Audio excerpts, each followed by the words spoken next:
This feature is simple yet powerful for data visualization, especially if you track your KPIs either manually or you have data from external systems flowing into your Notion workspace to manage your work and keep track of important data within your team and your business. Here is an example system for a business tracking some metrics. Here you can see the metrics, for example, revenue, cash collected, brand search volume, etc., etc. These metrics are tracked on a weekly basis via a dedicated system here that I can click the button. Now, the question that I'm going to answer in this video is how can we use the new number chart to display these metrics aggregated and easily visualized and filterable in one single place. For that, I'm going to use the Notion dashboard view and see how it turns out. I'm going to create a new page to do this, and I will call this dashboard. Let's go full width. In here, I'm going to use the dashboard view, and then I will add multiple views. I know that the source where the data is tracked is the weekly metrics data source. So that's what I want to use here to visualize the data.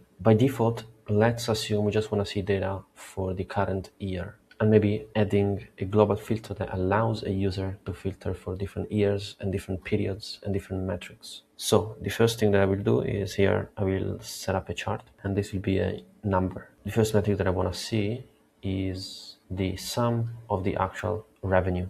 So I want to filter by metric contains revenue. This gives me all the weekly trackings for the revenue metric, and it sums the values that have been tracked. In addition, I want to filter by the date is this year. Let's see if we can keep this like so, or maybe add it as a global filter. I can also set a dynamic color here. So for example, let's say I know that the goal for the yearly revenue is 150,000, for example. And so if the value is greater than or equal to this number, then I can color it green. Then I can add additional coloring rules as needed. And here I can rename it as well. Then I can duplicate it on the right. And this time I want a view of, say, click to open rate of the newsletter of this example business. So I'm going to go back to the settings. I know that this will be the average click through. And so in here, I'm going to do actual, which is the tracking done on a weekly basis by the user. And then the calculation would be the average.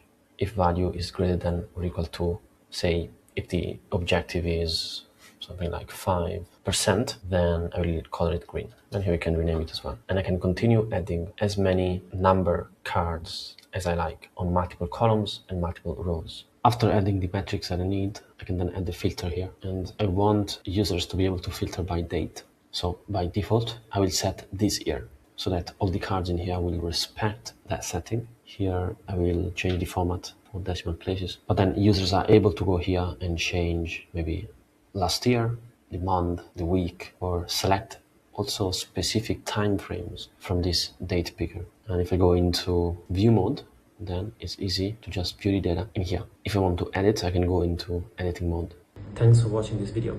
If you want to learn more about how you can work together, check out the links in the description of the video, where you can also find products, resources, and more. See you in the next one.